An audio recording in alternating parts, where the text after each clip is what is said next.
you ready? The champ is here! It's just a man! Give me a hell yeah! What the Rock is cooking? To be the man, you have to be the man! Big Papa Pump! It's your hookup! Fallen! Holla! In the air! Woo, woo, woo!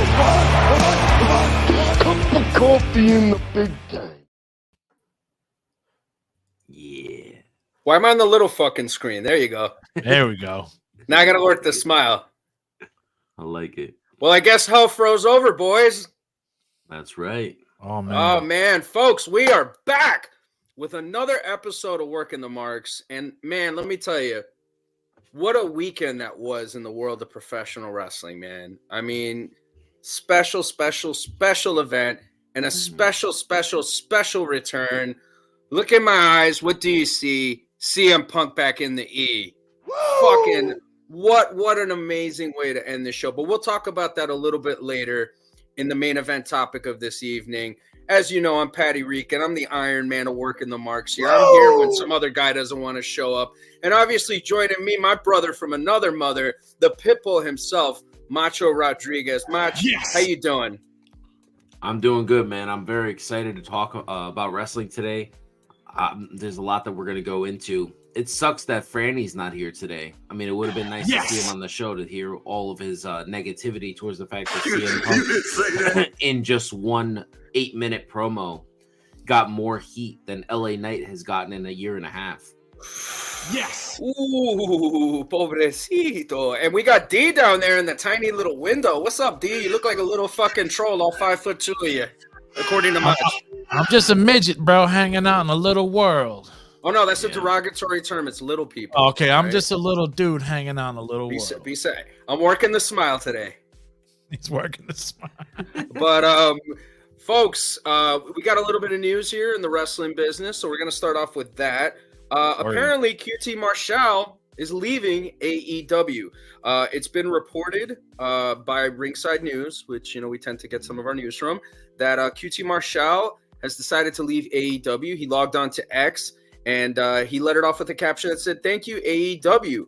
QT Marshall had basically thanked AEW. Tony Khan had written about the privilege of being there since day one and has written over 750 formats for All Elite Wrestling and always with pride. As much as I've enjoyed being a VP, manager of talent relations, and wearing a myriad of hats, the company has changed a lot since 2019 and is heading in a different direction. And I feel that it's best that I do the same. As we only get one chance to go all in. I have officially resigned from AEW and will fulfill all my obligations by the end of 2023. He went on to thank the office, the production people, and Tony Khan. Mach, how do you feel about the departure of AEW? How do you feel about the departure of QT Marshall?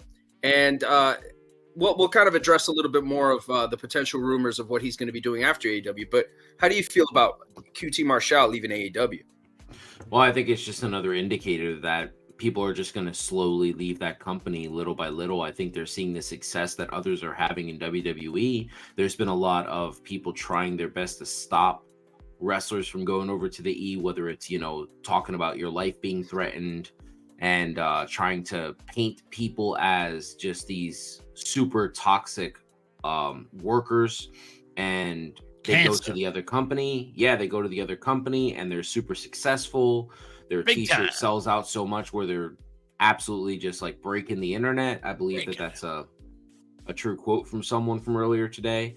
And I mean, honestly, I think from what I read today on the internet was that he was really upset with the fact that there's lack of story. They only care about like having great matches and they don't care about progressing stories. And that's not something he really wants to be a part of.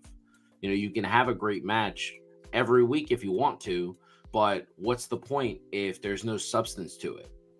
So I kind of agree with that. And that kind of like, let's skip over CM Punk. That kind of leads back to Cody Rhodes. Isn't that why Cody left? Because he didn't see eye to eye with them. Absolutely, and it makes sense that QT Marshall would leave, being that QT Marshall was, at one point one of the trainers at the Nightmare Factory, which he helped co-found with Cody Rhodes. It's understood that QT Marshall is still looking to continue with his wrestling career. Where he pops up, we don't know. He did do some work over in AAA for a little bit.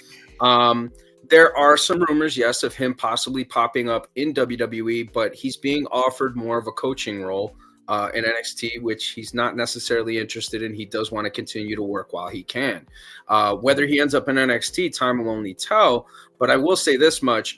He was a guy who was wearing a bunch of hats for the company, as he did mention. He was an agent at one point. He was a trainer at one point, and he was also a talent. So was he there with Cody Rhodes at WrestleMania? That I don't know. I'm not necessarily able to confirm that. But I do know for a fact that he and Cody Rhodes are pretty tight, which is kind of fueling the speculation that he would at some point end up working for WWE in some type of capacity. Mach, where do you think QT Marshall is going to end up anytime soon? Do you see him popping up in WWE, maybe NXT, or do you think that he's perhaps going to work other promotions? Well, I mean, honestly, after finding out these past couple of weeks that there's been more and more former wrestlers coming in and working at the Performance Center and helping them out, I wouldn't be surprised if NXT is exactly where he winds up. I mean, we just found out today through his own Twitter that Lince Dorado is now a coach at the facility. So, I mean, that's pretty cool too, to have like a pretty hot luchador from back in the day, somebody who we know a decent amount. We know a decent amount about. What the fuck? That's Mexican, bro. You said luchador, motherfucker. Arriba. Yeah, I mean that's what he was. He was a part of the Lucha House Party. But I think that makes sense for him if he was wanting to branch out. And I know TNA's coming back and things like that. Like he can go over there and provide substance to their stories as well. Because I wouldn't be surprised if by the end of 2024. The pecking order is WWE, TNA, and then AEW. So the way it should be. So it's interesting because a friend to the show, a friend of mine, shout out to Anthony St. James. He's an independent wrestler out there, talent that's been out there for quite some time. A guy who works for multiple companies. Had the chance to train with QT Marshall. I had nothing but a glowing review about him, and sitting under his learning tree, it definitely helped him up his game. So I can certainly see him being able to do something like that. Getting back to what you were talking about with AEW kind of being more wrestling centric, it's been reported that Tony Khan, or as some people are calling him, Antonio Kanoki, he's kind of gearing them more in a New Japan type of way, in a New Japan type of style, where it's a little bit more sports based, it's a little bit more serious. Do you think that something like that could work in America, or do you think that in America stories are still what truly drive the wrestling audience? No, I think stories are what drive the wrestling audience. I think that's exactly what it is. I mean, you've made the comment on this podcast alone. I think you made it on the Must Love Wrestling podcast too. Like, you've seen about your 10,000 hours of wrestling. Now you need something to be invested in.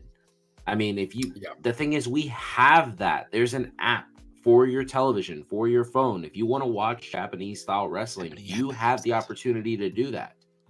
We need something. There has to be a reason to watch, and you need to be able to come up with organic stories, original stories.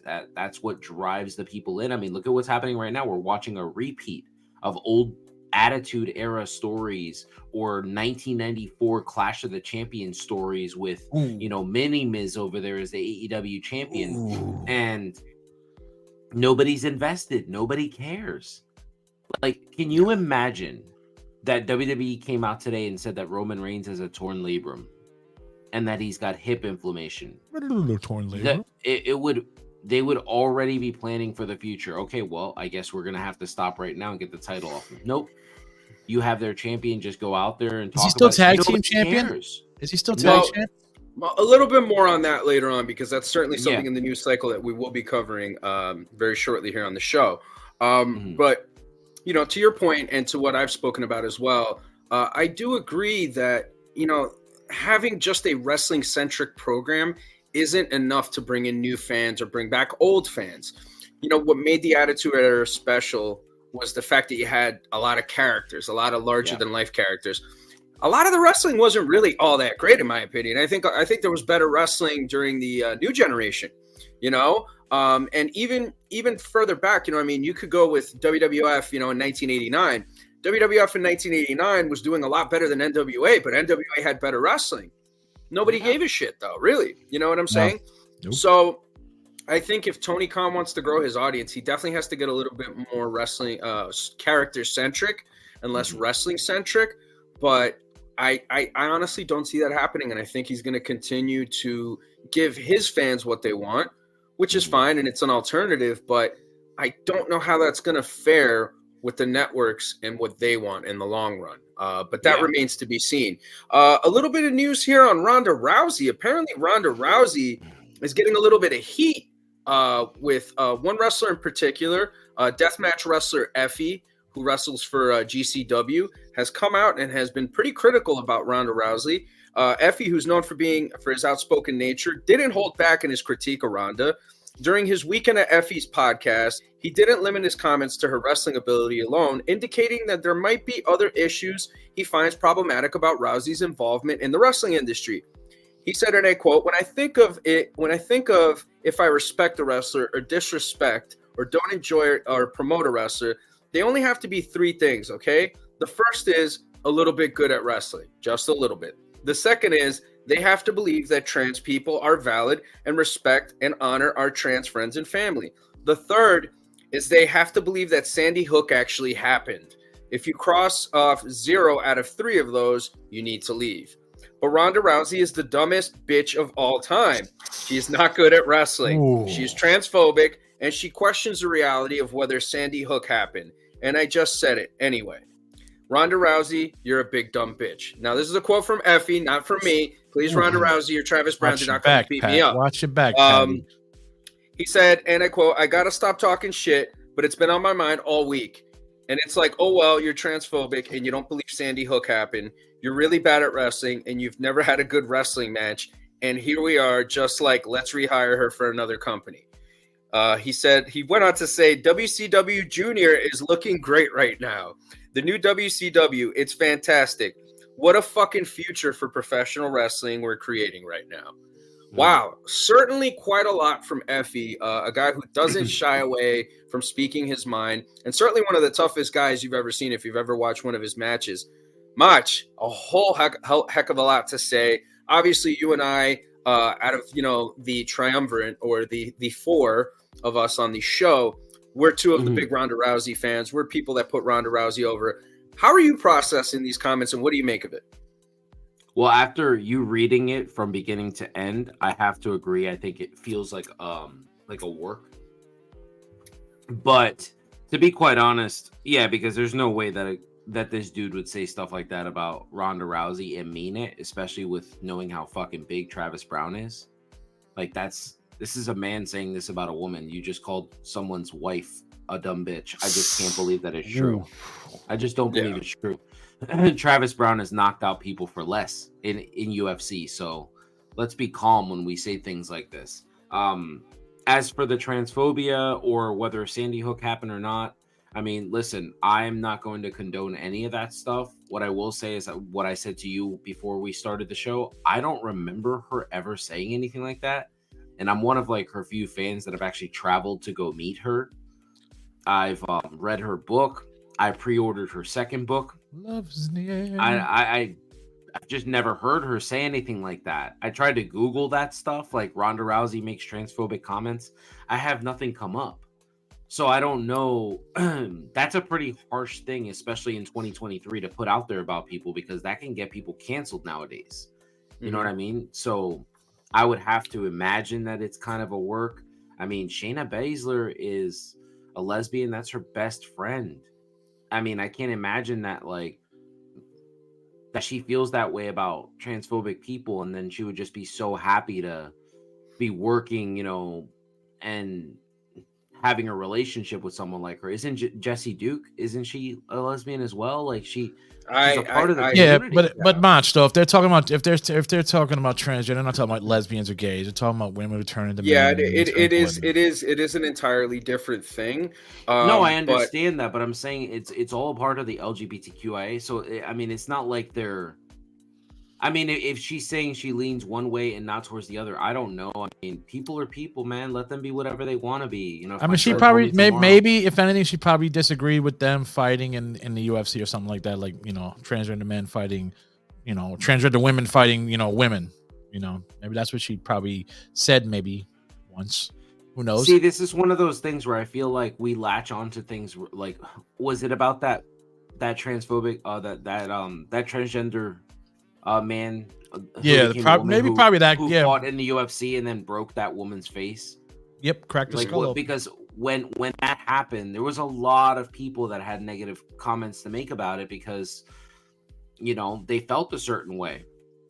But I honestly don't remember her saying anything about it though. But I mean, that's the only thing I'm saying. I remember Joe Rogan having lots to say about it. Here's the thing about that. I think obviously she hasn't said anything publicly because it's not out there, but people do talk while they're in the locker room, and I think that perhaps at some point that might have come up, and Ronda might have expressed her thoughts about those things, which isn't entirely supernatural.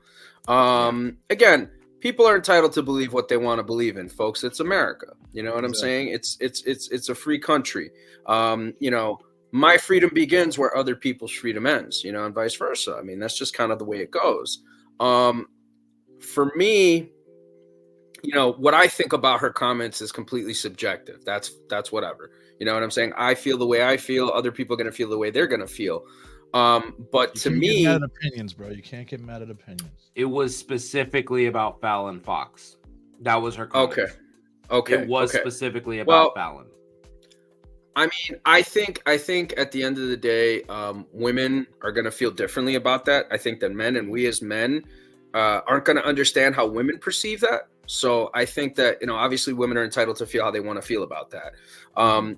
I'd also like to preface this by saying that we at Working the Marks do not condone any of these comments whatsoever. No, this is not something that we fall in line with. Okay? I condone opinions.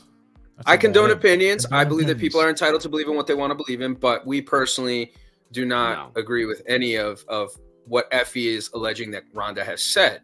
That being said, I gotta think that this is a work too, man. I gotta kind of lean towards that because to me, it seems like Ronda's doing the rounds on the indies, right? Ronda, as we've spoken about much, she's kind of doing her Cody thing right now, like when Cody left WWE and kind of went and worked all these different companies. Effy is a pretty prominent name on the indies. He's, he is an effeminate deathmatch wrestler. I mean, that is pretty diverse. You know what I mean? You don't really see something like that. You never know though, D. You never know. Crazy. Did you ever think David Arquette would be in a death match? No. You know what I'm saying? So touche. You can't really rule anything out when it comes to this. But I gotta think, given the GCW crowd, given the indie crowd, which is very left leaning, right, which is very socially conscious, you gotta think that Effy is trying to build Ronda up as a heel. Because look, all these fans will go and come on these shows and do all this stuff and talk all this hard shit about whether Ronda could wrestle or Ronda can't. But none of these people are ever going to say it to her, right? Nope. They're all gonna cheer as soon as bad reputation comes on at any indie because they're going to be surprised that a star's there, right? Exactly. But a WrestleMania main eventer. Exactly. But I think if you're trying to promote and you're trying to hype up a potential matchup between Effy and Ronda Rousey, I think this is a really great way to do that and to piss off that crowd and to make Ronda the heel. So whether that happens or not remains to be seen, but this is certainly an interesting story and something that I think we're going to be keeping our eyes on pretty soon.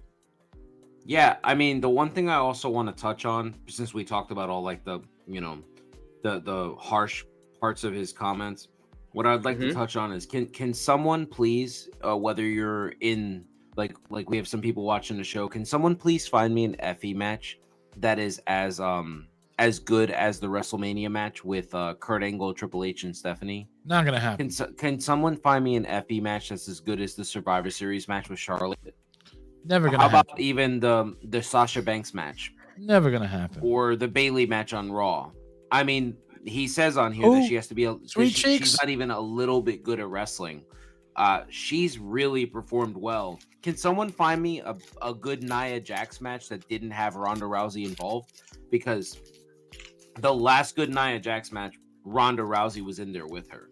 Go back and watch that match. I don't know if it was the two of them are just so bad that they were able to work a good. Talking match about Hot together. Mama? I don't know. There's, Where do you... Go ahead. Oh no! I was just gonna kind of segue into what you were saying there, but I think that where do you think that this negative reputation for Ronda not being a good wrestler comes from? I think it's from the same people that are of the mindset that feel like she didn't pay her dues. That she came in from the UFC. They decided to put her directly into a WrestleMania like spotlight. She had the year before with The Rock, Triple H, and Stephanie. And then the following year, she had, the Olympic hero as her tag champion, and she stole the entire show. And then she gets the main event at WrestleMania. She just kind of gets pushed in because they used her name instead of being like, let her just work her way up. That's what they had to do. And I think a lot of people are bitter and angry at that. They wanted her to pay her dues and start from the bottom, just like Kurt did, working Sunday Night Heat against Val Venus. Like, that's what they wanted her to do. That's why people love Kurt Angle. Yeah. Well, I think they're two entirely separate situations. I mean, Kurt Angle was an Olympic gold medalist, no doubt. That's a very, very huge accomplishment, which, by the way, I don't know if you know or not, he won with a broken freaking neck. And amateur wrestling back in 1996 didn't really get the exposure that UFC got when Ronda came along. Ronda was also the first female, along with Liz Caramuch, to main event a UFC pay-per-view. Okay. Yeah. And she was the first ever UFC women's MMA match. She was a part of that.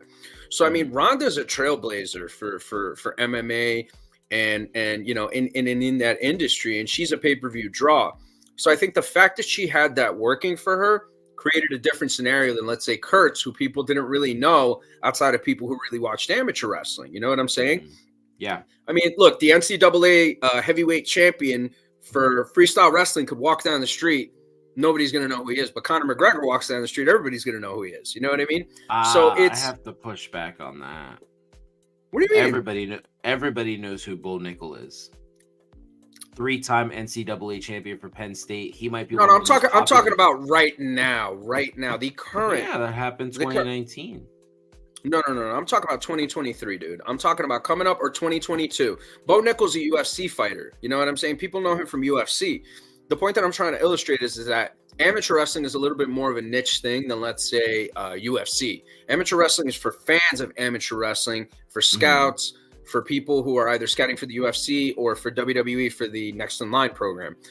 What I'm trying to demonstrate is that it's two different scenarios because Ronda was already an established pay-per-view draw. Yeah. Kurt Angle was not in that position. I do agree, though, that there is some resentment with the whole paying her dues thing. But, I mean, she did pay her dues. You know what I'm saying?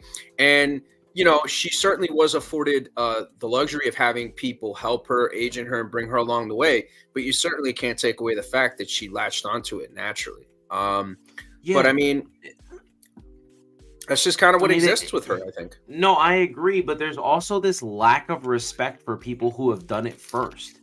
You know what I mean? Like, if it's not for her, like, remember, Dana White was very clear. Women's MMA will never be a thing in the UFC. She changed his mind. He put them in the main event. She was the biggest draw. Even today, we have better fighters than her out there. The GOAT, Amanda Nunes, she didn't draw Ronda's pay-per-view numbers. Gina Carano didn't draw these pay-per-view numbers before her.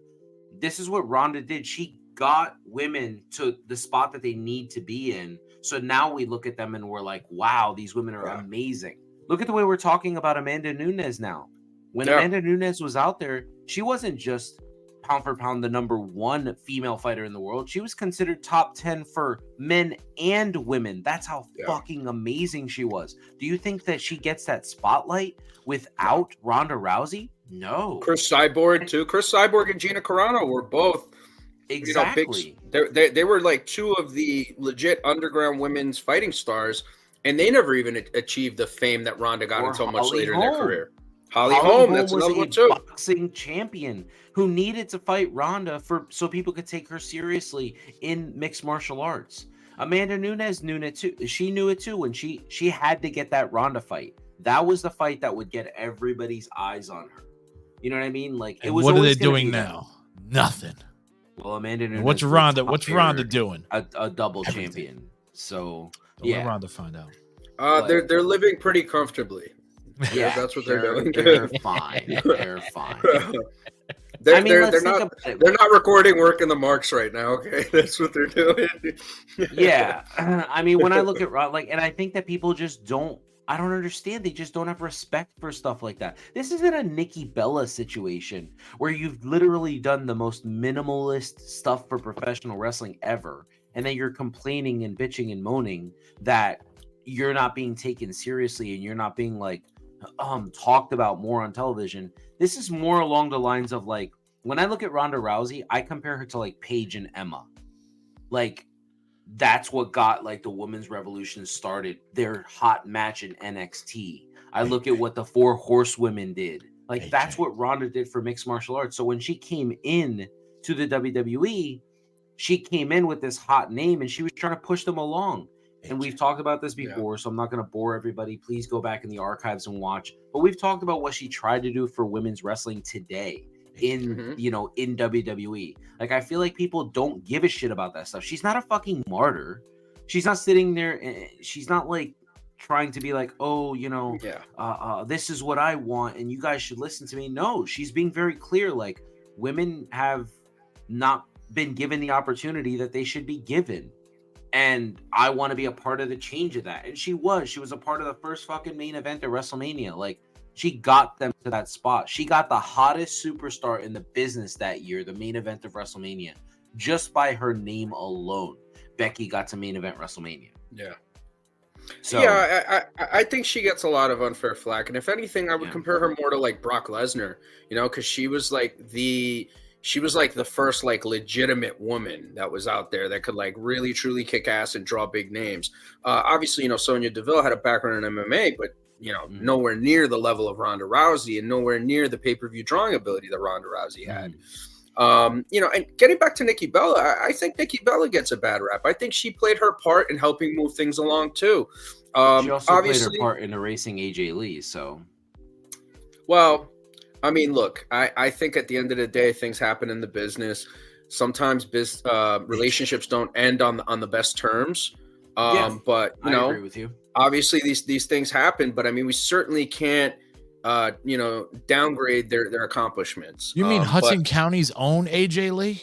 Union City's own AJ Lee. Okay? Hudson County, right, baby. baby. Hudson County. That girl shopped at Pathmark.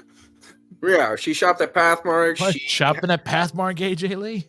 She had a freaking a Cuban sandwich and a guarapo over at El Artesano on Bergen Line. All right, she shopped at all the stores with all the fake clothes with Tony Hilfiger and Alvin Klein. All right, she's as Union City as it gets. Okay. Yeah.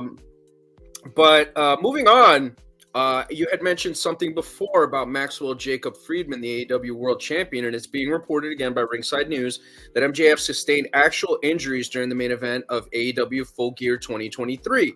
Now, despite his injuries, he isn't expected to miss any television, but he may just compete in the process. Apparently, they're reporting that he tore his labrum, and that I'm assuming that might require some kind of surgery in the immediate future.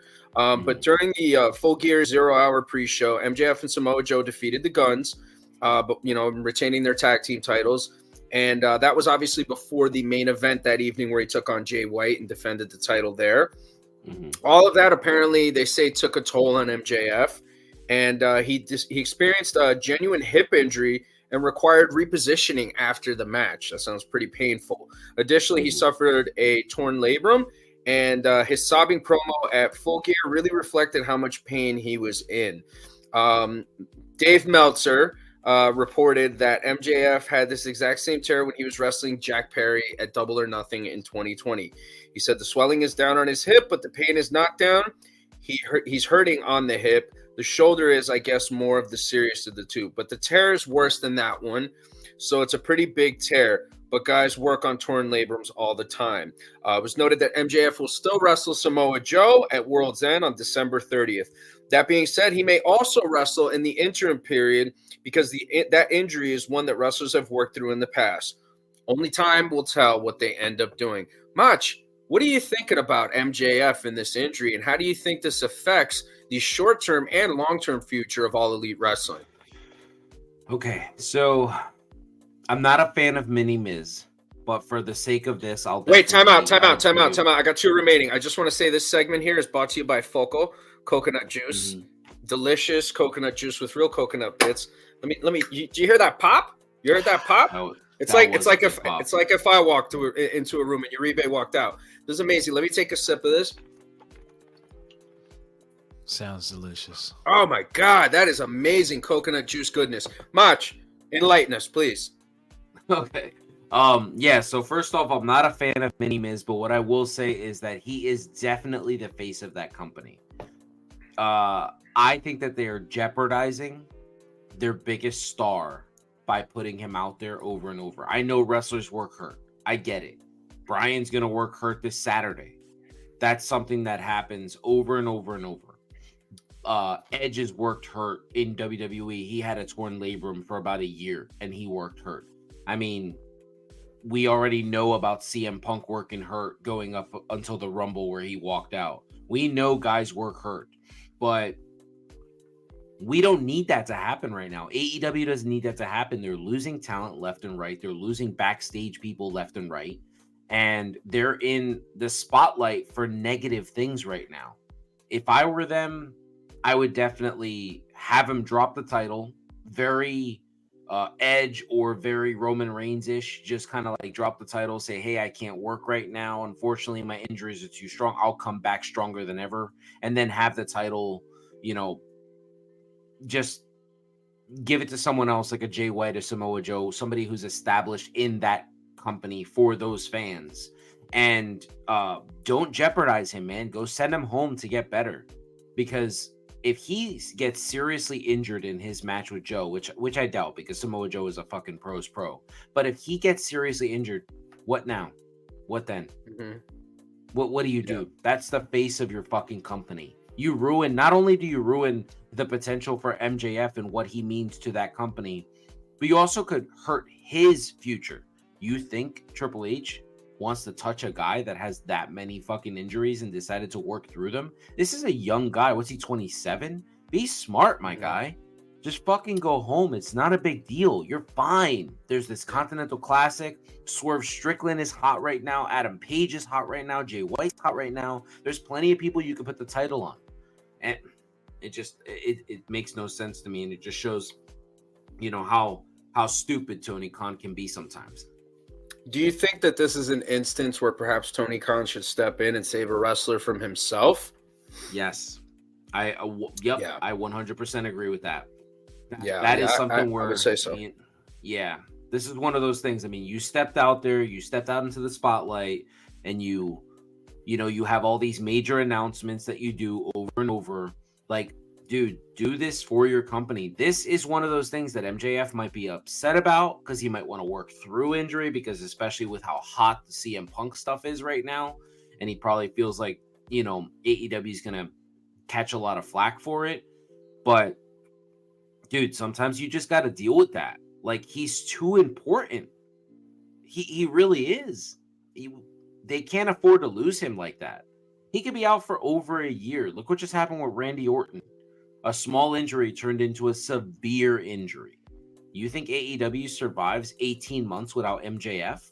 No. That's a tricky pickle for them. I mean, honestly, you don't have to have him go out there and wrestle all the time. You can have him rest until it's time to have that matchup with Samoa Joe. His promos are still just as effective as him having a match. It's something that still keeps people engaged, at least that audience specifically. Yeah. But you had mentioned a couple of names there of other guys that they should put the title on, and the name that jumps out to me the most is Swerve Strickland. I mean, this is a guy. Absolutely. He's been performing at a very, very high level, and not only that, but I mean, this is a chance for you to really kind of show your representation. You know what I mean? You're gonna have an African American champion. That's your guy right there. I was just watching his podcast episode with Chris Van Vliet. It's a great episode, by the way. Shout out to Chris Van Vliet, one of the best interviewers out there. Shout out to Swerve Strickland. And Swerve Strickland, man, I mean, just listening to him talk, listening to how he's willing to learn, sitting under HBK's learning tree, studying tape with Shawn Michaels, just having that opportunity to do that and then learning from it. That really shows a lot of maturity far beyond his years. Would Swerve Strickland be a guy that you would put the title on, or would it be somebody else? Nah, fuck that. It would definitely be Swerve. We've been talking about Swerve for a couple of months now. We're definitely on the Swerve train. Before it's actually become hot to have him out there in singles matches. We talked about him being underutilized and being stuck in all these mixed matches, like these has multi-man AEW matches. Has AEW had a colored champion yet? Anybody of color? Ricky I'm sorry, Starks, what? but it was the FTW Has AEW champion. had anybody of color as a champion yet? Ricky Starks I believe that term tag team colored champion. is antiquated. So please, anybody who's not white. Have they had anybody who's not white? Okay. Yeah, Ricky Starks, right? Yeah, that's Jade, just Ricky Starks. Yeah, Jade Cargill, Ricky Starks, and Heavyweight champion. No, heavyweight champion. Company. Head of the company. No. He's made it very clear he wants to be the first, and I believe that is something he will accomplish. He will be the first. But yeah, Swerve is that guy, and he can bring over fans from the hip hop community to professional wrestling. It can expand them in a way that only WWE does. Will Dollar come in and help him? Do you personally feel that he can match up promo wise with what MJF brings to the table? Yes. I don't want to sound like an asshole. I know we've been critical of MJF on this show. I know we've been critical of his shtick to some extent. But I mean, look, we cannot deny the fact that he has a very unique connection with the audience, specifically that audience. You know what I mean? It was said to me on a different show. I believe it was by, I think the guy's name is the Professor. It was either him or the JVL. They've actually made the comment to me that Max is generational at connecting with the fans in attendance. He's one of those guys that any arena he's in, any fandom that he's in front of when he's in the ring, he can get them to react to him. So I'll say that he does a really good job with that. But I really feel like, Patty, I really feel that the question should be, can MJF keep up with him? Because Swerve is original. He's organic.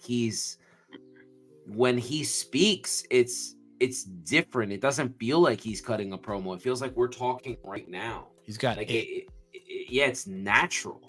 He's naturally gifted, man, and he doesn't have to. Yeah, he does work his ass off. So I don't want my next comment to sound stupid, but it feels like it's effortless to him. Like it's just a natural ability to just go out there and do his thing. And I mean, yeah, I think that would be a great way. And just think about that. Put the title on him, and then you continue the feud with him and Hangman Adam Page. Now you have this prominent feud for the AEW title, and it immediately eclipses whatever the hell's going on with Mini Miz and, the incredible shrinking man over there with the crutches. I mean, it's... Yeah, I think that perhaps that would be an interesting way to go. Swerve Strickland's stock has been rising for a pretty long time. But just to get back to something you had mentioned there, the term generational, I feel like that gets thrown around quite a lot nowadays. Would you consider MJF generational, or who do you consider generational in the business nowadays? Brian Danielson. In that company, I would have to give it to Swerve. I think when our kids when Judah and Arthur are hosting a podcast together in the future, they'll be talking about Swerve Strickland the way you and I talk about Sting and Shawn Michaels. Well, that's not if that's if they're not tag team champions somewhere. You never know. Oh yeah, that's true too. Yeah, that would be great. Yeah. Little Boricua connection. Will Judah turn on him and kick him through the glass? I don't know. That's a tough one. He does have that heel in him, but you never know, man. But Arthur's tough as nails, so it's not going to be easy. He doesn't want to miss wrestling practice with a broken hand. What a freak! What a gangster, man. Shout out to Arthur here on the show for that, man. Big shout out to Arthur for that. But I definitely think that term generational gets thrown around, and getting back to Swerve. I feel like Swerve is different, you watch him work, he's got a different attire, he's got a different look. It's interesting. Prince Nana, to some extent, has really helped him out. Although I think even without Prince Nana, he would still thrive. Yeah. His selling, his facials, everything that this guy does when he's in the ring, his ring positioning, his timing, everything. I mean, the guy is just fantastic every time you watch him. I mean, if I was Tony Khan and if I was in that position where, look, MJF's looking at a long time out, or at least, have MJF get you to at World's End. I mean, I feel like Swerve Strickland would be the guy for them to really put the title on. But we'll see what happens between now and then. This guy's a star. He's a star. Yeah. He had one of the coolest entrances. You know what I'm saying? At the last pay-per-view that they had, like. He has a lot of those intangibles, and more importantly, he has a connection with the audience. There's Triple H doing the trademark point along with him when he became the North American champion. Would have been interesting to see how he would have progressed in WWE, but I don't think that that's going to be the last time we see him there. Who knows? Oh, they want him back. I firmly believe that when the rise and fall of AEW happens, I firmly believe that Swerve versus Hangman Adam Page will be like the feud of feuds for them.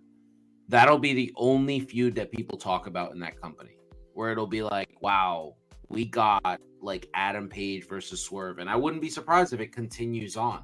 Like if it's years down the road where those guys are like synonymous with each other.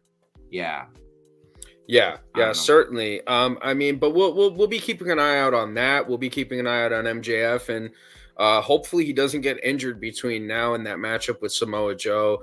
But I definitely got to say, man, we got to give him some respect for working hurt, for being old school, for hanging in there, and for being tough. And that's certainly something that I will never take away from one Maxwell Jacob Friedman. Moving along, we got some sad news here. Yeah. Some unfortunate news pertaining to WWE Hall of Famer Sunny, aka Tammy Sitch. Apparently, she had some legal issues, and she was sentenced, I believe it was yesterday, for a vehicular homicide. Apparently, Judge Karen Foxman had ruled that Tammy Lynn Sitch was guilty of all charges. When all the charges and time was added up, Tammy Lynn Sitch received a 17-year sentence in prison. She will receive credit for 566 days served so far. That will be followed by 8 years of probation. She will not serve out that time in a rehab center. This is the end, unfortunately, of a very, very tragic story, which took place on March 25th, 2022 at about 8:28 p.m. Eastern Standard Time. Tammy Sitch, who did not have a valid driver's license, was driving south on US 1 near Grenada Boulevard. She didn't stop as required and was reportedly speeding, and her car collided with 75-year-old Julian Lassiter's parked vehicle. Unfortunately, Mr. Lassiter had passed away, and Tammy had also kind of caught a little bit of flack during this trial with some of her comments that she had made. One of them citing that she had received blows to the head as factors influencing her behavior. They found this argument disingenuous, pointing out that Sitch rarely, if ever, wrestled in her career. Most of her appearances were in Smoky Mountain Wrestling, where she played a managerial role in a gimmick character, never being presented as a credible wrestler. However, it's worth noting that Sitch did occasionally take bumps during matches which she was managing. I got to agree with that. I do not recall Sunny or Tammy Sitch really taking bumps. In ECW, she would get into cat fights with Francine or whoever, or Dawn Marie and stuff like that. But that was essentially the extent of it. You never really saw her out there working any matches. All in all, to me, this is a very sad situation. Yeah. You know, as a young guy, when I was getting into the business, you know, I had met Tammy. I had met Chris Candido. Chris Candido was great, you know, to my cousin and I. He was just absolutely wonderful. Always wanted to share knowledge, you know, and we had a great time sitting under Chris's learning tree and hearing what he had to say. Tammy was also pretty nice with us as well, too, which was pretty shocking considering some of the things I saw Tammy do to some people while she was there. But all in all, just an absolutely horrible, sad story about a guy that, let's be honest, most of us fantasized about when we were young men growing up. Yeah. Mach, how do you feel about what happened with Tammy Sitch? Well, I mean, you know, first and foremost, like thoughts to the people affected, like, you know, that poor old woman and stuff. But I mean, it's sad. It's sad that like someone that we grew up watching, obviously you've had actual interactions with, that this is how they're how it kind of ends for them. I mean, 17 years. That's 67, baby, 67. Yeah, 67. I mean, Wow. It's gonna be one of those things. Like the prime of her life is obviously she was very popular in her heyday, and I mean, I don't want to completely knock her because that's what's happened. Life is knocking her right now, but her downward spiral has been mind-boggling. You know, to watch where she was, to watch the fall is it is definitely one of those things where like you hear about it in movies, but I don't think anyone in Hollywood or, you know, in music has fallen as far as she has in such a like short amount of time. Like, True that. It's pretty eye-opening. It's sad to see. And it's crazy to think, I mean, because not too long ago, she was inducted into the Hall of Fame. She looked great. She seemed like she was getting her act together. She had her act together. And then, you know, unfortunately from there, things kind of took a downward turn. She had started up her OnlyFans and all this other stuff, which, you know, not anything wrong with that. I mean, it's, you know, people want to see Sunny. People want to see Sunny. And she was cashing in on it, and that's understandable. But I mean, certainly a cautionary tale, I think, to a lot of people out there, you know, and particularly people out there, you know, who perhaps might go out on the weekend, might have a couple of drinks and might decide to get behind the wheel. I mean, obviously it doesn't pay. And, you know, these types of decisions, you know, do affect other people. I mean, this poor old man is, you know, and his family are now being affected by it. And it's rather unfortunate, but certainly a sad situation to see where Sunny's at right now. Considering that, I mean, she really at one point had the world in the palm of her hand. Absolutely. Yeah, I mean, she was at one point, she was the person that you stick a tag team with if you want them to get over, whether it's the Godwins or LOD or the new LOD or whatever. And she was it. I mean, it's really crazy. The smoking guns too, right? Yeah, Don't do drugs. Yeah. Don't do drugs.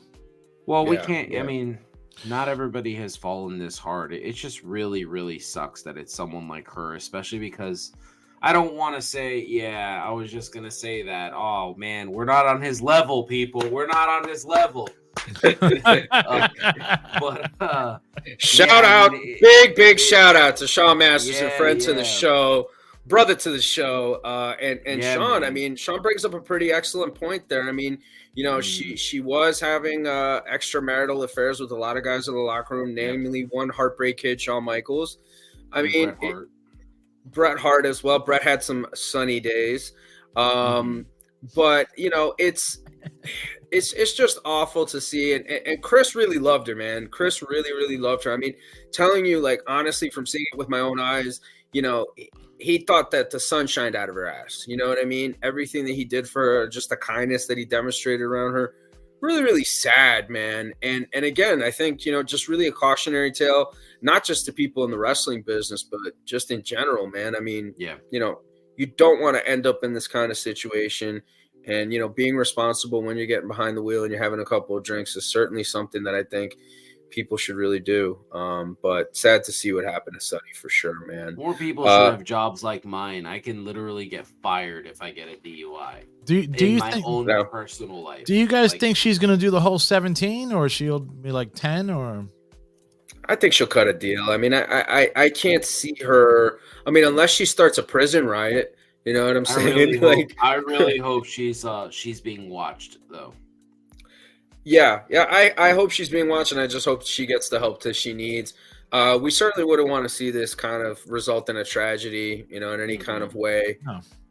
I think it's tragic enough as it is, Yeah. But yeah, definitely, we would like to see her, get some help, and maybe this is a chance for her to possibly get her life together. And who knows? Maybe she could appeal it, depending upon how things go for her inside the big house. D, we have some news. Okay, can you break some news pertaining to one Vincent Kennedy McMahon and the sale of WWE? Apparently, there's a lawsuit that's come up here for Vince, huh? Yes, sir. WWE UFC merger challenge in a lawsuit alleging shame sales process for a mega deal. Investors claim that WWE board member favored a merger with Endeavor's UFC to allow Vince McMahon to stay on as executive chairman of TKO Group. We got here a lawsuit unsealed in the Delaware Court of Chancery on November 22nd alleges that McMahon pushed a quick sale of WWE to Endeavor chief Ari Emanuel, his close friend and longtime ally, who proposed a sweetheart deal that allowed the wrestling mogul to stay on as executive chairman of TKO Group and avoid scrutiny in connection with sexual misconduct and allegations that could have ousted him from the company. According to the complaint filed by investors, WWE board members conjured up a shame sales process designed to favor Endeavor and exclude other bidders seeking to axe McMahon, disregarding at least 2 all-cash offers with better terms. Interesting. You want me to keep going, brother? I think that's good enough. And by the way, I just want to give it up to you. I've never heard you read that much as long as I've known you. So me neither, bro. Listen. I'm gonna hot tag here for a second. Listen, you cocksucker. You cannot come on this show or Must Love Wrestling and comment how I say Shayna Baszler or Shayna Baszler and continue to say shame instead of sham. You cannot. Whatever. You don't talk about my woman like that, man. I love Shane. Oh my god, that's hilarious. I mean, to me, this just seems like it's kind of more of the same old with Vince. I want to know who else offered cash. Well, there was the rumor that one Snowman, which I don't have my special effects to say Snowman. There was a rumor that the Snowman had potentially submitted an offer. We don't know that for sure. He had cash.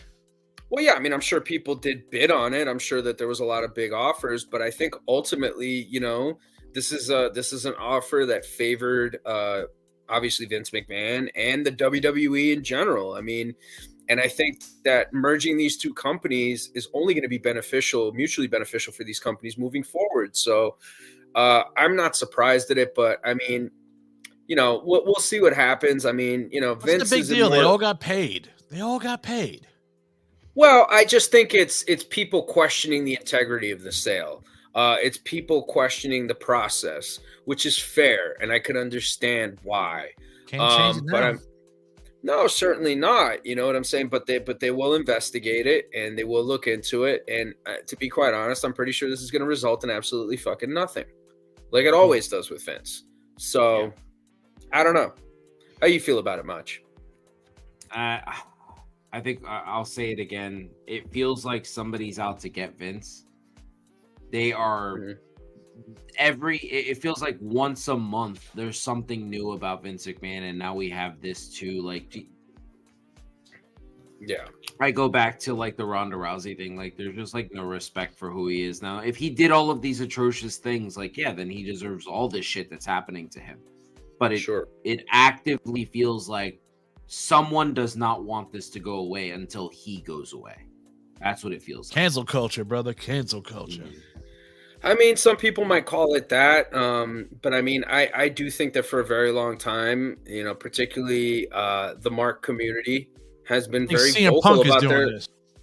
No, I don't think CM Punk has anything to do with that. I think that this is just an effort by the Mark community to really try and stick it to Vince or try and get Vince out of the equation, which is completely insane to me. I mean, look, you don't have to like the guy, but I mean, the guy is literally the reason why we're even doing this show and why we even have a business to talk about. He built And the I think equation. we'd be oblivious not to acknowledge that. You know what I'm saying? So you go ahead, D. You can hit it. Woo! Oh. No, Acknowledge me. there you go. There you go. Mach, you got something to add to this? No, just throwing up the one for Roman. Nice. Well, Throw we'll up see two what for Roman. happens. I just think it's more of the same old, same old. We'll see if there's any actual fire instead of just smoke this time. But to your point, I mean, if there is wrongdoing, then hey, man, I mean, it's, you know, you got to pay the piper, and it is what it is. But that remains to be seen. Moving on, we are now going to get to the segment of the program where we will be reviewing Survivor Series WarGames 2023, which took place at the Allstate Arena in Chicago, Illinois. Quick question, this Pat. past Saturday. Question. What's up? Who invented War Games? Was it Dusty Rhodes or Arn Anderson? Dusty Rhodes. Dusty Rhodes? It was Dusty, baby. You should It's know Dusty. that. I know that, but Dusty. I'm just saying somebody else said that in the chat. I mean, and they said Arn Anderson did it. No, It was created you should by- know that. It's created by the son of a plumber. So moving on to the Survivor Series review, we had a lot of great matches here. We had about 5 matches specifically, and they kicked off the show with the Women's War Games match featuring Damage Control, Io Sky, Asuka, Bayley, and Kairi Sane taking on the team of Bianca Belair, Becky Lynch, Charlotte Flair, and Shotzi. Mach, I'm going to hand it over to you. We're going to go with you first. I mean, you've been going first this entire time, but how did you feel about the Women's War Games match? Give me your thoughts on it.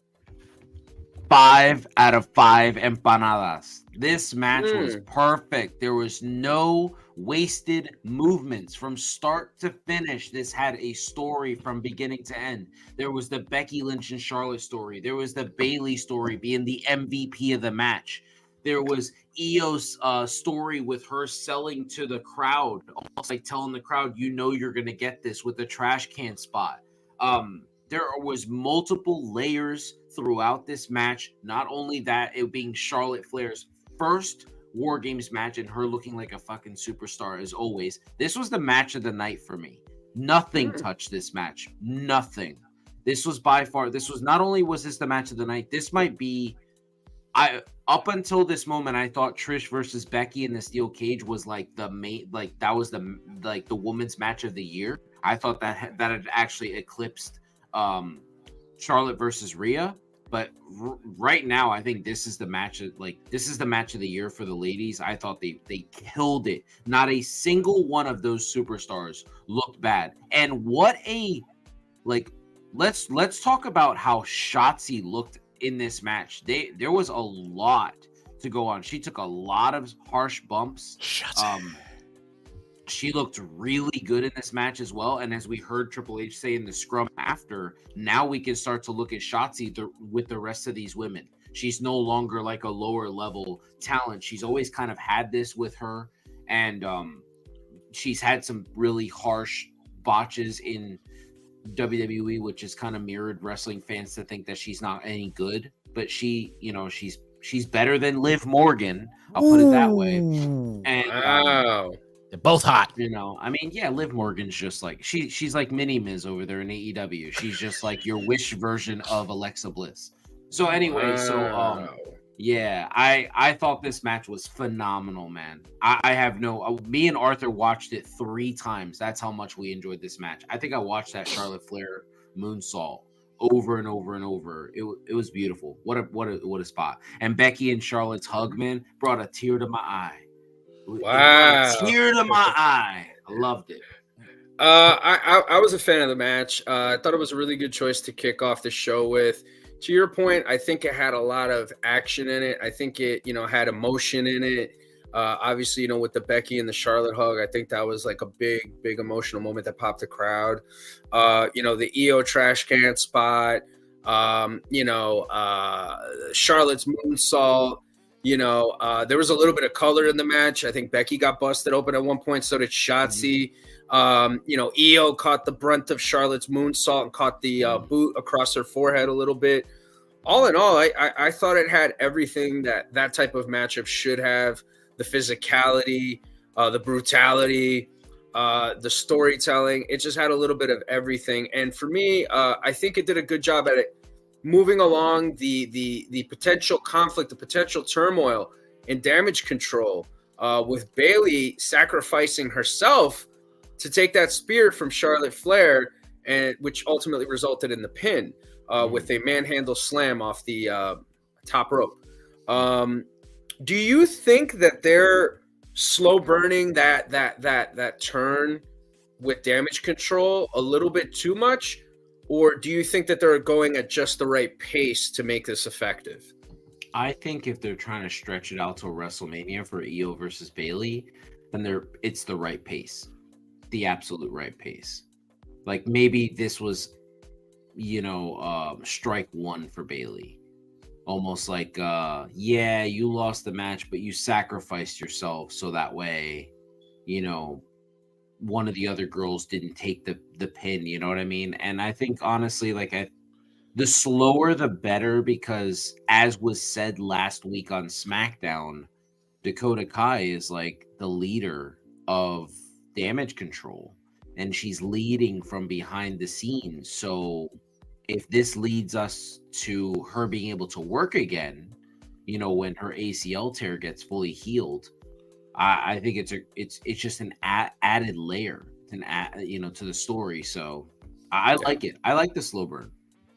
Yeah, I'm with you on it. I know that some people have been critical of it online. Obviously, a lot of marks are very critical about it, and they want things now. But I think that there's something to that slow burn and building up that anticipation. I'll be honest. I think this is the hottest that damage control's been. I think the inclusion of Asuka has made it only better. And obviously just that tension brewing with Bayley and the potential turn. Turning Bayley face, that would be something really, really interesting to get out of this, and something that at the beginning you might not have thought was possible. But yeah, certainly a matchup that had everything in it. And for me, I'm going to go with the 5 empanada rating on it to myself. I thought it was an excellent matchup that had everything that you need in a big WarGames type of matchup. Pedro Pascal would be proud. But Pitbull, one question. Yeah. How many empanadas do you give Becky's backside?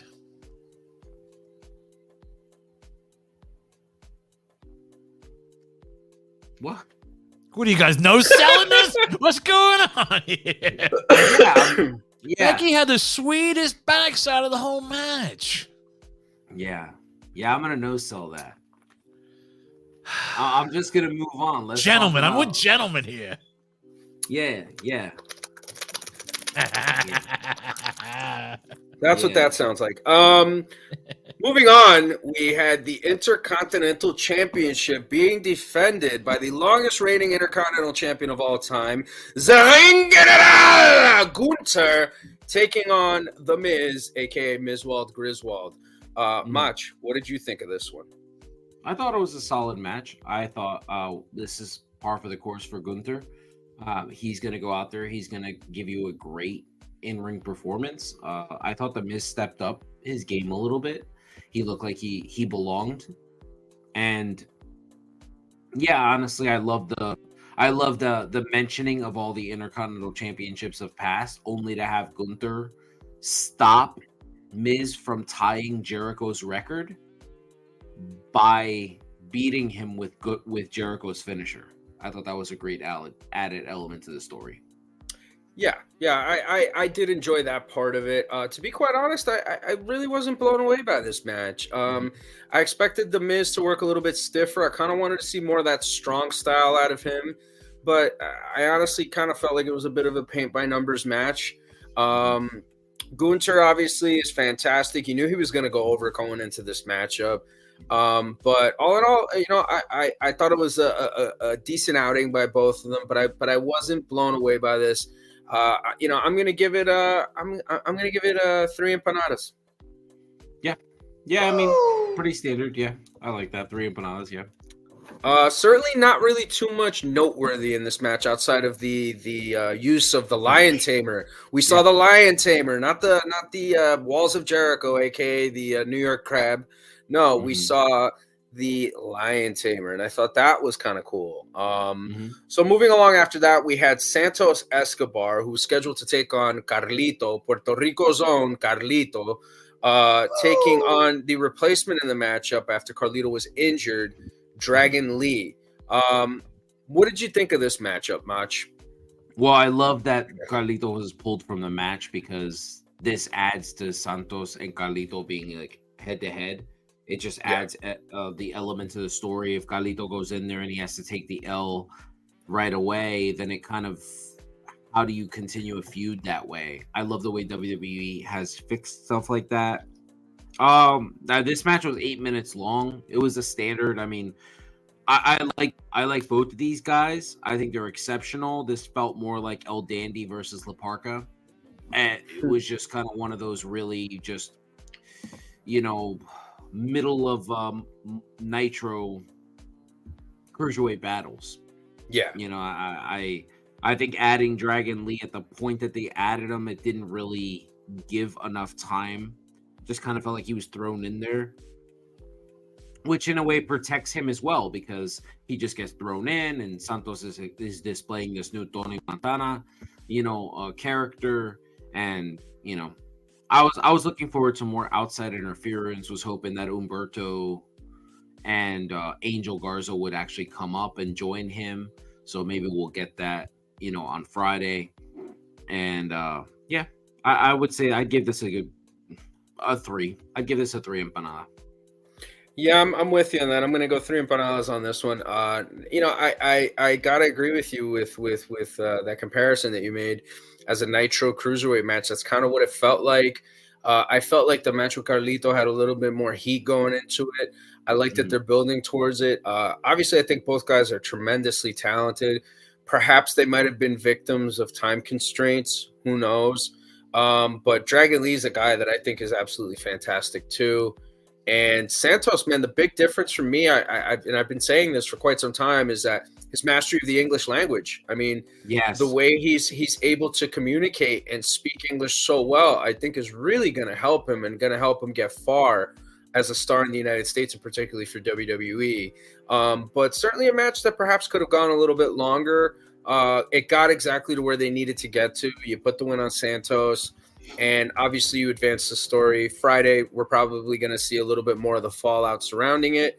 But yeah, I'm with you. 3 empanadas, not exactly the best, but not exactly the worst. So moving along, we have the main event of the evening, and that is the men's WarGames matchup featuring the Judgment Day, Finn Balor, Puerto Rico's own Damian Priest, Drew McIntyre, Dominik Mysterio, and JD McDonough taking on the team of the American Nightmare, Cody Rhodes, Seth freaking Rollins, the Viper, Randy Orton, main event Jey Uso, and Sami Zayn.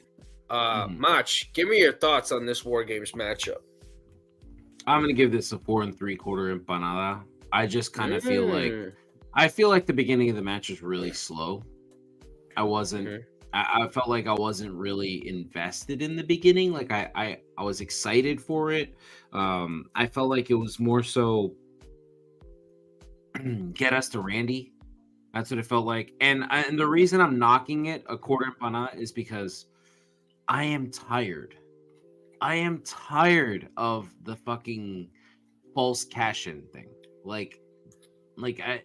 It's not a story that I'm enjoying.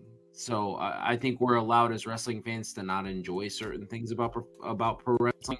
I'm not enjoying the fact that that they're using it as like a prop the way they're using it, that like every fucking week he's gonna get like a failed attempt. It's just like, God, not that I want him to win. Not that I'm like biased at all, but You know, I definitely want it to matter. I want the Money in the Bank to actually matter. So it's one of those things. What? Harder than City with Lynch. Insane. This is amazing. This is amazing. I love it. This might be. I love it. This is great. We need to fucking. Yeah. Wow. I love it. I love it. This is shout out to Juan Sturba. Juan, you're you know what? You're a work in the marks top guy. We just put you over. Yeah, absolutely. This is amazing, man. This is great. There's more. Wow. This is awesome. Unbelievable. This is what a lyricist. I love this, man. Yo, D, you gotta pin this, man. This is amazing. We gotta put this in this has got to go to our Instagram too, man. This is awesome. This is amazing. Man, Juan Sturba, look at you. I'm giving you a clap. Yeah, we gotta give him a pop though. This is awesome. Oh man. Thank you for the love, bro. This is great, man. This is great. And shout out to our other top guy, Timothy Brown, who's not with us tonight as well. Wow. I love it. what a lyricist. Bro, I'm digging this. Amazing. I'm digging this. But certainly I dug the match. I thought I'm gonna give it 5 empanadas. I think it was on par with the women's match in a lot of ways. But I do understand why you'd like the women's match a little bit more. It did start off a little bit slow. Obviously, you know, you have the backstage vignettes with, is Randy coming? He's not coming. He's not answering. Where's Randy? Nobody's seen him. Oh, my God. It's going to be 5-on-4. They went out there. I thought everybody performed really, really well. I you know, and to your point, I get what you're saying about the failed cash-in. It is a little you do it so many times where it kind of loses its punch. It's a little lackluster. Oh man. Gracias. Argentina. De Argentina. Gracias, boludo. Gracias. Muchas gracias de Argentina. Gracias, papi. That's awesome. Todo amor para todos los latinoamericanos aquí, de nosotros, aquí de Work in the Marks. Yeah, man. D, we got to get subtitles next time, bro. You know, we got to get subtitles so you can understand what we're saying. But yeah, man, you know, I dug it. I definitely dug it. To me, the standout, and again, I've been putting this guy over for weeks here, man, but Sami Zayn, what a connection he has with the audience. I mean, as soon as he got in there, everybody was into everything that he was doing. They were just, everything he did had fire, had heat. I mean, I love his version of a babyface right now. And I love how unconventional it is. And I love how he just rallies people behind him. Very reminiscent of Bryan Danielson in a lot of ways with the way, you know, Bryan Danielson is as a babyface and how he kind of has that bond with the audience. But I thought Sami was fantastic. I love the RKO off the top of the cage. The timing off of that was fantastic. JD McDonough, man. I mean, what a that's my guy. MVP of the match. I mean, what that a was talented my MVP. guy. I thought JD looked phenomenal. This was another one where it felt like WWE did a really great job, like just like they did in the women's match by showcasing Shotzi. I thought this match showcased JD and everybody worked really well with him. I mean, had to work around his head. Definitely, he looked really good in the match itself. Yeah, Sami right now he's on another level in what he's doing. It looks like he slowed it down, or let's put it this way: it more so looks like everything is slowed down around him, and it just looks utterly perfect. It looks like a quarterback who just finally got the playbook, and he's just like dropping dots everywhere. There's nothing Sami is doing that has been that you can take anything negative away from what he's doing. He looks great right now, man. He looks great, and I gotta be honest, I'm a big like Kevin Owens fan, and I did not expect Sami to look better leaving KO or them splitting them up. Like, I'm enjoying the Grayson Waller, Austin Theory, and Kevin Owens feud. I enjoy that. I like all three guys. Austin Theory on the lower end of that, but right now Sami looks great, and ever since this dude made that comment that he's a world heavyweight championship caliber superstar, it's almost like he believes his own hype, and you kind of have to believe your own hype in professional wrestling, and he looks phenomenal, man. He looks I absolutely agree. phenomenal. I agree. I think he almost willed it into existence, you know? Yeah. And you know, getting back to JD McDonough, I would like to give JD McDonough the Rodney Dangerfield No Respect Award. I feel like he's a guy that gets no respect, and he should get more respect, man, because the guy is a really, really talented dude. He's making the most of his opportunities. I do think that there was a little bit of an inconsistency with his character, particularly from the NXT character to the main roster. NXT was pretty ruthless. He was very underhanded, evil kind of dude. And then all of a sudden he comes up to the main roster and he's kind of like Sami Zayn with the bloodline type of deal. You know what I mean? But oddly enough, it's really worked out in his favor. And I think he's one of the guys that's certainly kind of shining in that group right now. But I thought it was a cool way. And you know, getting back to what you were saying about the failed cash in, I thought it was a good way to bring out Randy to get that big pop, huge pop. Randy was huge. Randy was just brolic, dude. I mean, he looked like yoked, amazing, yeah. amazing, yoked, as the kids say these days. He looked amazing. Randy came in, didn't skip a beat, comes in, you know, like a house of fire, trademark power slams. I mean, just does the hits, Voices. Randy Orton's greatest hits. And, you know, look like he hasn't skipped a beat at all. I mean, like the guy is just, I think when it's all said and done, and I think now, I think, you know, in retrospect, we appreciate him a lot, but I think when it's all said and done and Randy decides to hang it up, you know, people are going to look back at Randy as genuinely one of the greatest of all time. I know some years back, JR caught some flack for saying that, you know, Randy Orton was better than Kenny Omega. I don't really disagree with that. You know what I mean? I don't disagree with that assessment.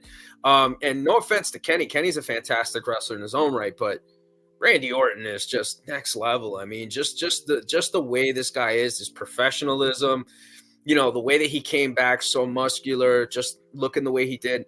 I thought he was fantastic. I love the end of the match. I thought it was great babyface heat. You know, everybody hit their big stuff, you know, and then, you know, Priest taking the pin, who was the self-appointed leader of the match. Obviously, they addressed that on Monday Night Raw. Where that goes, we don't know just yet because we did see Rhea kind of give that devilish grin. We don't know what that's going to mean in the future. But, you know, Drew McIntyre then at the end of the match stormed out. And obviously the rest of the baby faces stayed in the ring, or the baby faces, excuse me, stayed in the ring and celebrated. And now the pay-per-view is about to be done, or the PLE, excuse me, is about to be done. You see the credits, the sign out on the bottom there. Everybody's kind of, you know, either celebrating the fact that CM Punk didn't show up, or people are really bummed out about the fact that CM Punk didn't show up. And as they're zooming out and you're getting that fishbowl shot of the arena, you hear the static, and Cult of Personality comes on the fucking on the sound system there in that arena, and the place erupted. And I know the term Road Warrior pop gets thrown around a lot too, but that was a legit Road Warrior pop, and that leads us to our main event topic here on Working the Marks tonight, which is CM Punk's improbable return, and pretty probable, at least in our opinion. CM Punk's return to the WWE. I mean, it for me personally, it was kind of one of those things where, like, I had to kind of, you hear the music, you see it, you see the graphic, you're like, oh my God, wow, holy shit. I mean, I'm pretty sure even the biggest of wrestling fans, or even, you know, the most indifferent people to wrestling, I'm pretty sure they all marked out. There you go. We're gonna get sued, but you know, I mean, when that music hit, man, and he came out and he walked out, it was like, oh shit, it's really him, and the crowd was just ballistic. I mean, and never mind the fact that he was in Chicago. I mean, people all around the world that were watching it went nuts, and I gotta say, gotta give credit to Triple H for this, man, for just literally leaving it for the absolute last minute of the show. Having Punk, you know, kind of take in that Chicago crowd, you know, look at the ring with a smile, and just absorb all of it and leave the fans with a cliffhanger. Mach, give me your thoughts about CM Punk's triumphant return to WWE after 10 years away. Well, he's home. That's my first reaction. Is he's home? He is where he belonged. After watching him in AEW for the past couple of years, it was clear that he did not mesh well with that group. You kind of had to have the indie mindset, and he's bigger than the indie mindset. Guys like Bryan Danielson work in AEW because of he's from the indie background. He never really changed it. He wrote about it in his book. He talks about what he believes WWE is. But getting back to like CM Punk to right now, I think this is perfect. This is exactly what makes sense. He's the biggest wrestling name since Stone Cold Steve Austin. That he is he's global. As he said it, there were people in Saudi Arabia chanting CM Punk. Let's think about that for a second. He hasn't been a part of a single Saudi show. And there were people in Saudi Arabia chanting CM Punk during matches. This guy is a global superstar. He means more to the business than we ever imagined. It's clear that there's a lot of negativity towards him on the internet. I saw somebody take his first T-shirt from AEW. They put it. I'll share it in our chat later, and they burned it like a jersey. Like they put lighter fluid on it and burned it. Like, me cago en la madre, porque carajo? I don't even know why you would do something. I'm not burning any of my fucking shirts. Yeah, is this disco? I don't know. I mean, I'm just thinking like when I watched CM Punk come out when he cut the promo the next night, I thought it was perfect. And I just want to say before I let you go, Pep, because I know this is the end of the show here. This is how you bury a company. Right here. No selling. Not a single reference. Not a single nod. And I saw some idiot who calls himself Wrestling Mark on Twitter say, oh, it's all the NDAs. No, pendejo. There's no NDAs. They didn't work that in there. You can't disparage this company. Shut the fuck up. You could say whatever you want to say. Like, he could have said anything, and they decided, you know what? That company's not big enough to be mentioned on this show. And that is a Triple H thing. I'm sure Triple H said, hey, you're going to come in here, fuck that company. You don't need to talk about that. Let's just talk, like, just go out here. Let's enamor yourself to the fans. Let's remind them who you are. Let's remind them that you're the best in this ring, the best on the microphone, the best in commentary. They stuck to a lot of his old shtick, and it worked. The commentary comment is what got the pop go. That's what got the pop going. He looks great. It looks like he beefed up a little bit too, so that could be a good thing too. I'm excited for what's to happen. I'm a little disappointed, but at the same time excited that Nakamura picked Cody. I kind of wanted Nakamura and CM Punk, but I'm sure we'll get something in the future. I was hoping that maybe it was going to be Dirty Dom and CM Punk because of Dirty Dom posting that gif of him getting beat up by Mickey Gall, but which is such a great heel tactic. Like, that kid is brilliant. Talk about long-term storytelling. I mean, like, I think it was Ray in the thick of his feud with Dom who had posted something about him and Dom, and CM Punk had commented, "I've wanted to punch this kid in the face for 13 years."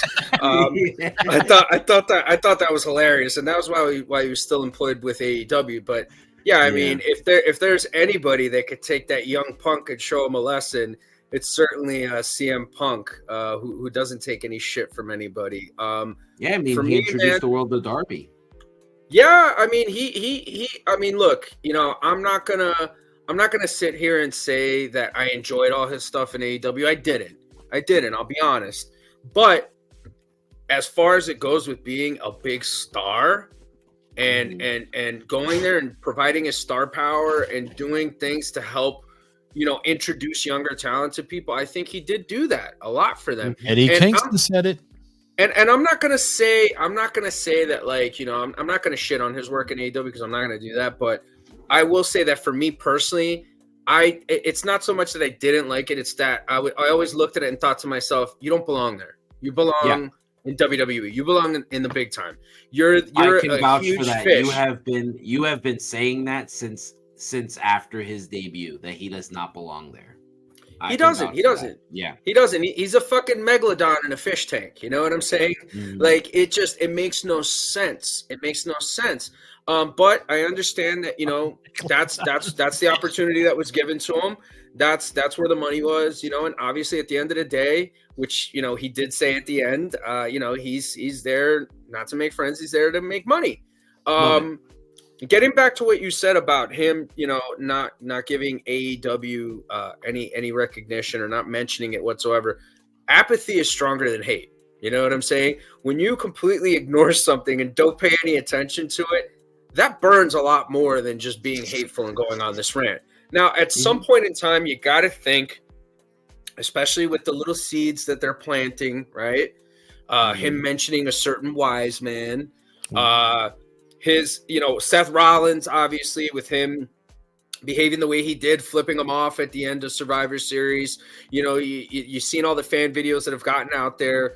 You got to think that there's going to be a feud with him and Seth Rollins at some point, because to me, I think they've been trying to shoot this angle since Punk was on backstage. So at some point, you got to think we're going to get this. But what I really enjoyed about this promo was like, and look, a lot of people shout on it. A lot of marks shout on it. Oh, it was this and that. It was an AEW promo. It was this. It was that. Listen, man, he had you glued to the fucking TV. You were watching everything that he was saying. And at the end of the day, the dude knows how to do that. You can hate him, you can love him, but you can't stop watching him. And that's what he's really, really great at. And I thought that it was a great CM Punk promo. I mean, from the hour of 10:50 p.m. Eastern Standard Time to 11 p.m. Eastern Standard Time, my name was not Patrick or Patty. It was Mark. Okay? Yeah. Because I was fucking sitting in front of that TV, marking out and watching this dude do his thing. And let me tell you something. When it comes to doing his thing, nobody does it better than him. Nobody does it better than him. Because love him or hate him, you can't stop fucking talking about him. You know what I'm saying? So I thought it was excellent. I thought it was a great way to reintroduce himself to the crowd, reintroduce himself to kids like Arthur, like Judah, who had seen bits and pieces of him, but, never actually got to experience him in WWE. And now they're having that opportunity to do it. I mean, I know that there's going to be a lot of negative comments. I know there's people calling him a hypocrite and all this stuff. Well, guess what? You got fucking worked. Okay? You got fucking worked. Sorry that you got all up in your feelings because shit didn't work out for him in AEW. And now he decided to go somewhere else where his star will shine brighter. It will shine brighter than AEW. And he will make more money and he will set more records. I mean, let's just take a look here real quick at some of these Survivor Series numbers.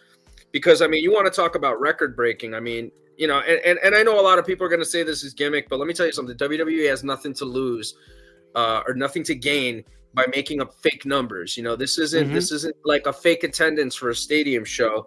These are legitimate numbers. CM Punk alone, just in the 48 hours since he came back, generated, crazy metrics, okay?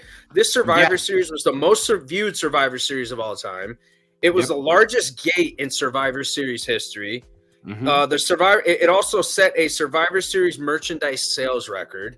CM Punk's return was the most social moment in WWE history.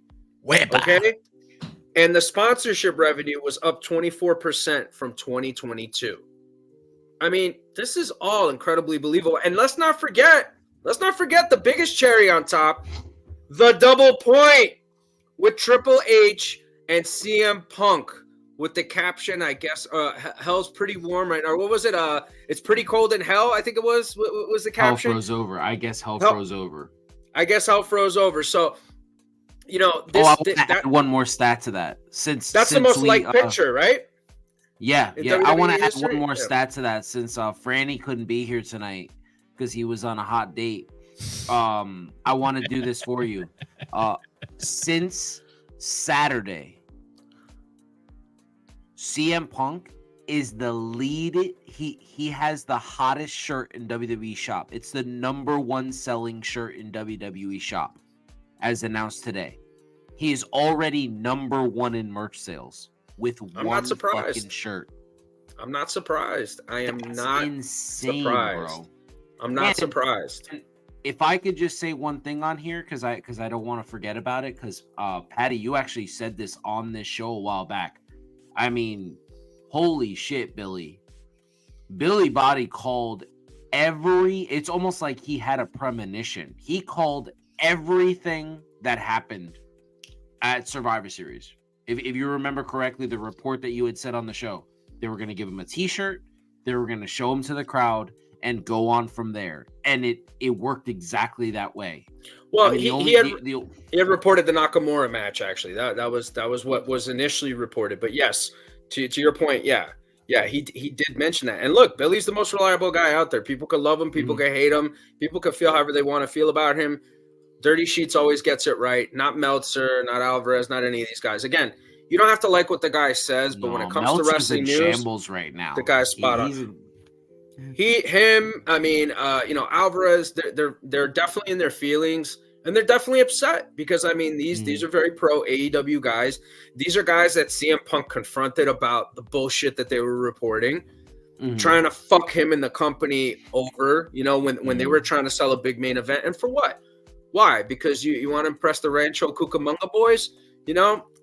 I don't know, man. Look, at the end of the day, if you're going to be in business, man, you can't have those emotions involved. And I think that factor is why CM Punk is going to work in WWE this time around. It's reported that he signed a 3-year deal with the company. And leading up to him being fired from AEW, there's actually some news that had came out recently in regards to CM Punk's dismissal from the company. Mach, you had mentioned that news earlier. What exactly is that news that was reported? So it is being reported that Bryan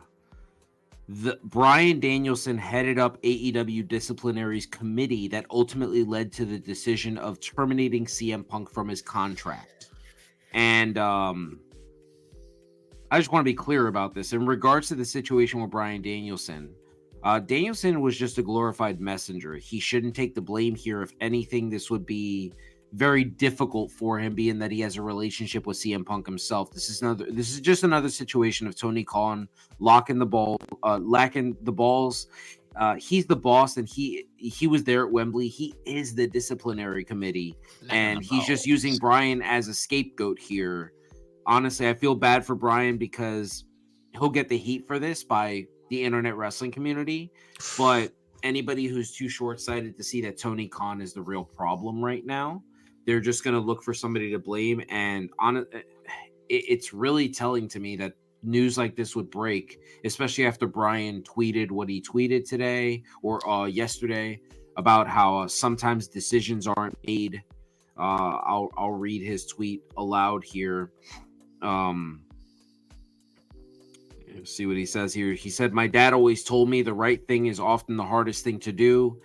It won't always make the most money. It won't always be the most popular, but it's still the right thing. Hashtag AEW with a heart." I think Bryan is just a company man. He really enjoys the company he's working for. I don't think he has any fucking sway. He's getting a fat check for doing nothing. Yeah. Shut your dumb ass up. I don't think there's anything malicious behind, what it is or what Bryan was, I guess, appointed to do. I also think that Bryan had the awareness to look at what was going on with CM Punk, was going on in the company, and I think he looked at it and he realized that Punk was looking for a way out. Because it's been reported that Punk tried to leave in 2023, at the beginning of 2023.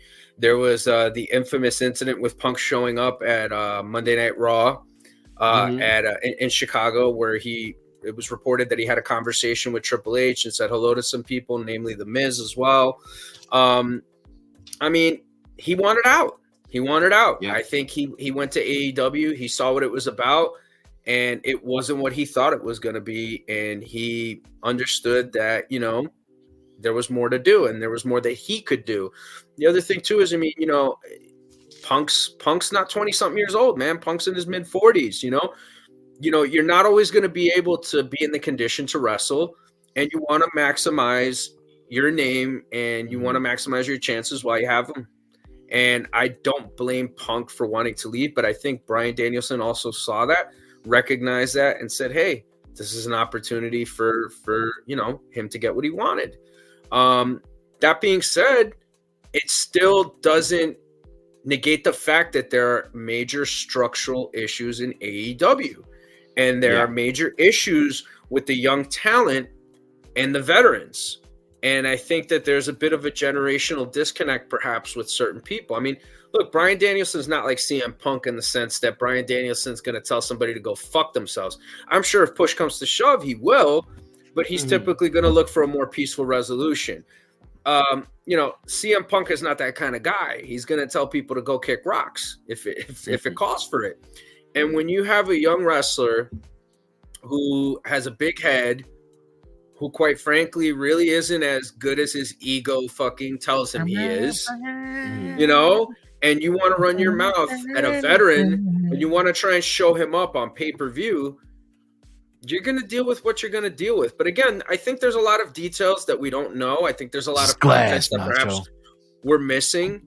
And I think that the issues in AEW certainly left to Punk's early departure. But, I think it's a little unfair for them to pin it on Bryan. I think anybody who wants to blame Bryan Danielson's an asshole because that's just not the kind of guy that he is. But I think Bryan Danielson certainly was aware of the fact that Punk wanted to leave. Yeah. And I think he presented him with that opportunity to leave. Yeah. I agree with you there. I think it's one of those things where, they're looking for someone to blame. And why not blame the guy that is universally loved by wrestling fans? Because fans, like, I've seen both sides on Twitter. There are people that are angry at Bryan because Punk is now over in the other company and why couldn't they make it work? And then there's people that are super happy that Bryan did what he did, supposedly did what he did. So I think it's one of those things where it's a smart play by Tony Khan. It's also a sleazy ass play. Real sleazy. It's interesting too, because I think it was not that long ago, it might have been last week, where CM Punk had posted something in his story. It was a quote from a boxer about how somebody who doesn't want to be involved with conflicts, you can't trust them because they'll always prefer the illusion of safety instead of just confronting an issue and talking about things.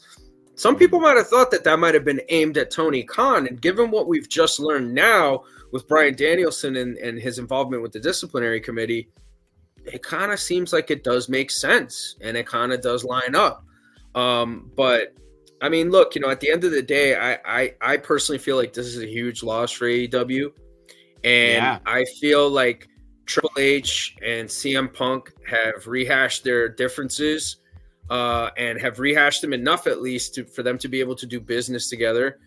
I'm sure that Punk is very welcomed back in that locker room. He's a veteran. He's a guy that's respected.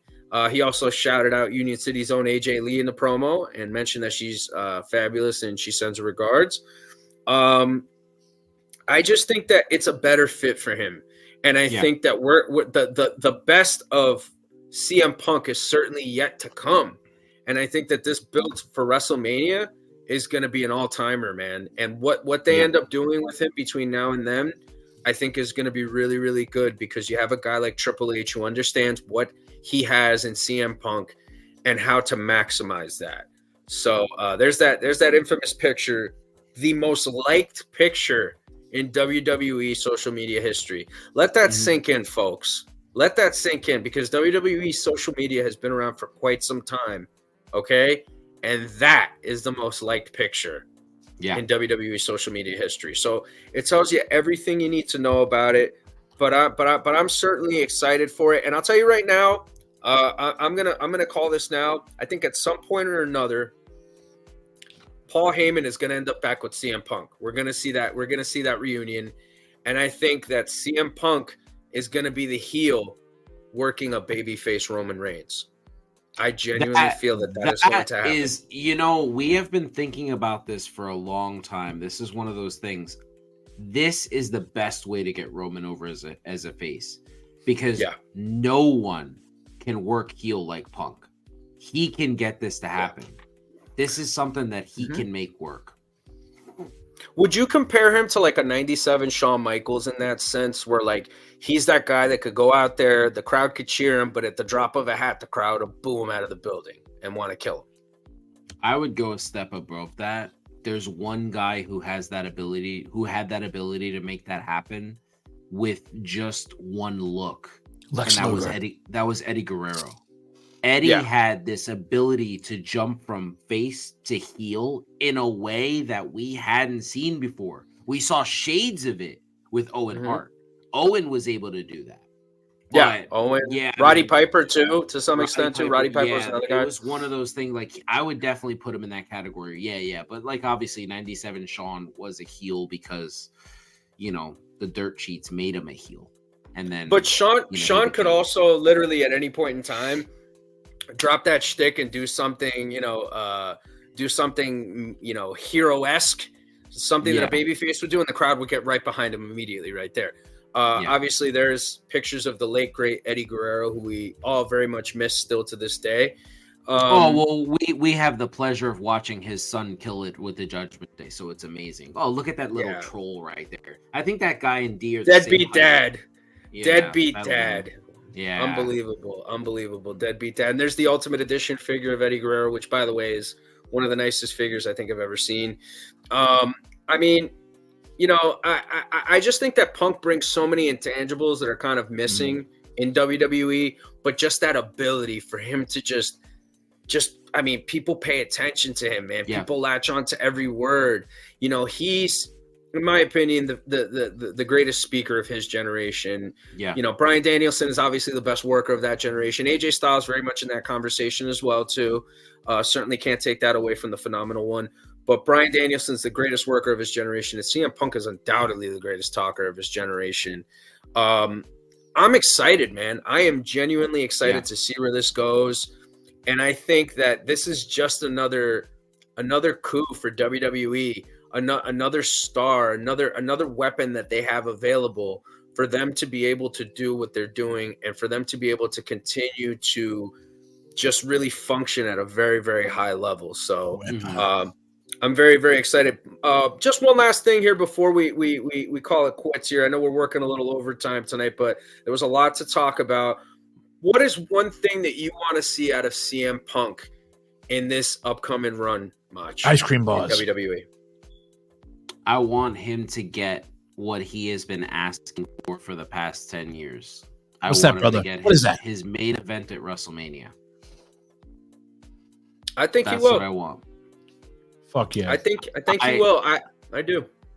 I feel like that's where a lot of his resentment came from. I feel like he's very Bret Hart-esque in the sense that certain things in professional wrestling matter to him more than money.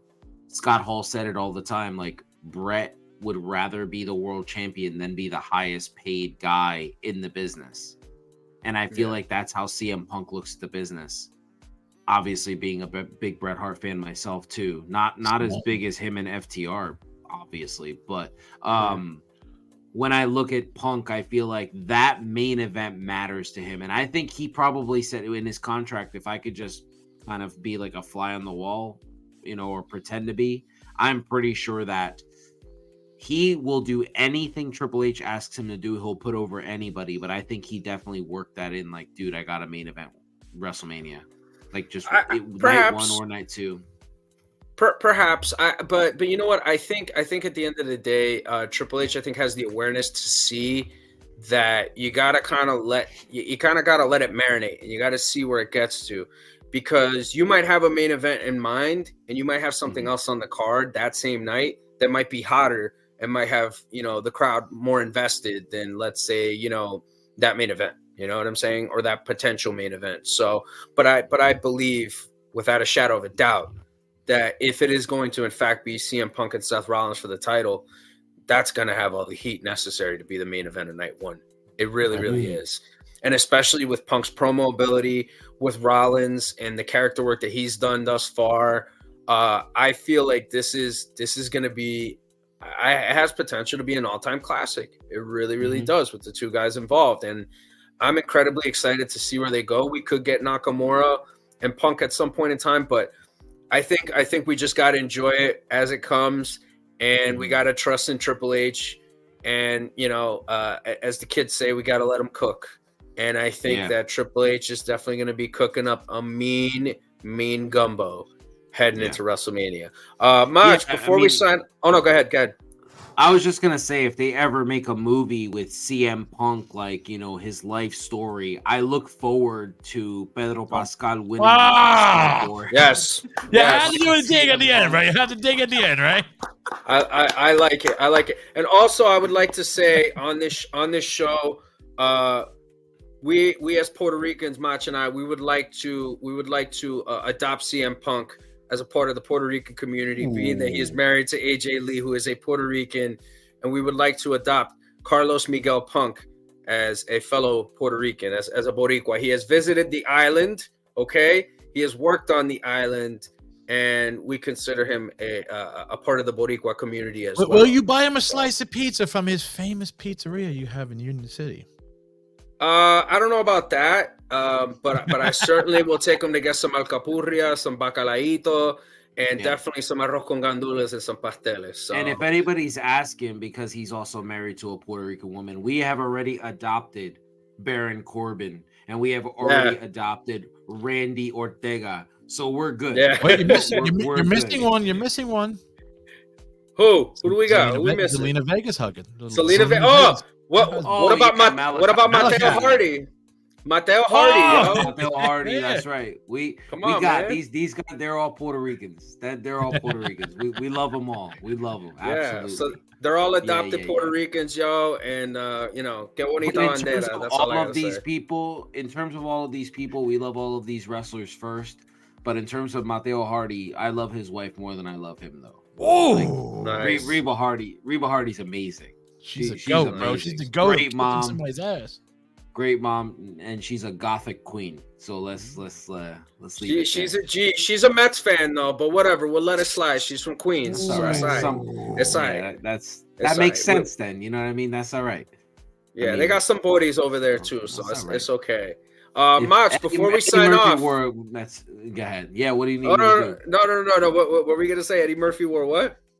Eddie Murphy wore a Mets jacket in Coming to America, and he looks sick doing it, so it doesn't matter. Like, it's all good. Hey! He also wore a Lions jacket when he was Axel Foley, and I'm pretty sure he'd be happy with how the Lions are doing now. He looks really good wearing that Lions jacket in all the set photos from Beverly Hills Cop 4, so I'm looking forward to that coming out too. So. I just want Judge Reinhold. Judge Reinhold. Is it Judge? Yes, Judge Reinhold. I just want Judge Reinhold in it. And Bronson Pinchot. Ajuel! I just want to see Bronson Pinchot up in that. Yeah. Well, here, no, I cannot. Yeah. That would be awesome, man. That would be awesome. Mach, before we sign off here on Working the Marks, anything you want to plug? Anything you want to share with our viewers here tonight? Well, I mean, guys, if you want to continue an in-depth wrestling conversation, tomorrow night is the night that we film Must Love Wrestling. Patty, you going to be on tomorrow, or are you going to sit this one out? Woo! I'm going to have to take a look at my schedule. I'm going to have to see. Perhaps I might get a hot tag and come in. I don't know. We'll see. He's working the marks. All right. Well, I'll send you the link anyway, and then you can kind of jump in if you want to and kind of fuck with me with Tyler, because I'm definitely going to shred his CM Punk stuff here. Yeah.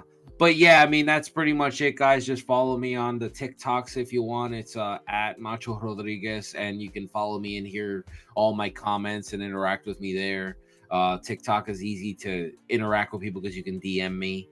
And I really enjoy being a part of this show. This is I know I host my own wrestling podcast on Wednesday nights, but I think this is my favorite show to be a part of. I love being able to share the stage with my boy Pat. Been friends since we were 13 years old, brother. I couldn't do it with anybody better. And then there's the little garden gnome in the corner there too. Like, I enjoy him too. Yeah. Oh man, yeah. We've been friends ever since you walked into Mr. Hearn's class with that sweet baby mullet and that T-shirt, that Sting T-shirt, and the tightest pair of jeans I ever seen on a man since the 80s. And I said, "Who's this asshole?" And you said, "We're gonna fight after school." So. So yeah, we've been friends, we've been brothers ever since then. And yeah, we absolutely love having you on here. We appreciate all your contributions to the show. Folks, check out Must Love Wrestling with the Canadian Rican connection. Shit, I might make a cameo. I might get a hot tag and come in tomorrow night. Who knows? But we appreciate all the love on here, all the love on Famcast Media from Vince McFamcast, the head of Famcast Media, as well as our very own Dee Rotten down there. Dee, I can't see you in that tiny little window. Is there anything you want to plug before we sign off here? Yeah, make sure you guys stick around and check out From the Dungeon podcast happening at 12:05 a.m. tonight, I guess, or tomorrow. Whatever. Tomorrow? In about 30 minutes. In about 30 minutes, bro. With Mark A. Bernardo. With the legend Mark Bernardo. Oh, shit. The legend Mark Bernardo.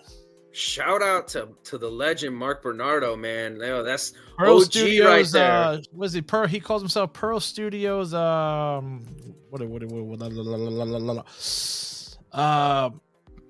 know. What do you call those guys that deliver food? I don't know. Delivery men? I don't know. Whatever. He's the man from Pearl Studios. He's the legend. He is the fucking mayor of Jersey City, Hudson County, Mark A. Bernardo. He will be on tonight. Yeah, man. Yeah. Big. Lots of love to Mark Bernardo. Lots of love to our fan tonight, Carlos, all the way out in Argentina, man. Home of the world champions out there, man. Juan Sturba, thank you so much for the Juan. I call this guy Carlos, my bad. Juan Sturba. Shout out to you, Juan. Thank you so much, man. Thank you so much, man. All shout outs to you, man. We love it. And we appreciate all the love. We appreciate all the support, man. Check out all the great shows that are available on Famcast Media, man. Give us a like. Give us a follow. Don't send me no DMs. Don't send me no chain letters. Don't send me no Ponzi schemes. I don't want none of that. But definitely keep checking out the shows here that we keep bringing you every single week. Hopefully we'll have the professor back with us again next week. It's been great having you, folks. Keep watching wrestling, whatever you like. AEW, WWE, New Japan, Impact, it don't matter. Keep talking about it. Keep loving it. Keep the wheel turning, man. We're going to keep talking about it here. He's Macho Rodriguez. He's Dee Rotten. And I'm Patty friggin' Rican. And every week here on Famcast Media, we are working the marks. We'll see you next time, folks. Have a great night.